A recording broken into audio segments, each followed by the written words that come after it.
อัตราการប្រាក់ត្រឹមតែ 1% ជាងប៉ុណ្ណោះក្នុងមួយខែជាមួយនឹងកម្ចីរថយន្តម៉ូតូពីធនាគារ KDSB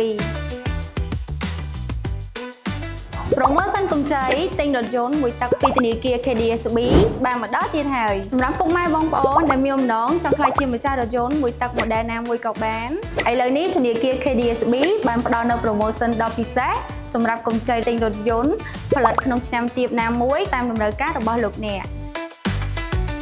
ការផ្ដល់ជូននេះផ្ដោតសំខាន់ទៅលើភាពងាយស្រួលជម្រើសដ៏សម្បូរបែបគឺមានគ្រប់ឃ្លាំងរថយន្តទាំងអស់ដែលលោកអ្នកពេញចិត្តសម្រាប់រថយន្តមួយទឹកពីធនាគារ KDSB បានផ្ដល់ជូនដូចជា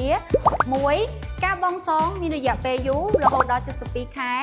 2. ជាមួយនឹងអត្រាការប្រាក់សមរម្យត្រឹមតែ 1% ជាងក្នុងមួយខែតែប៉ុណ្ណោះ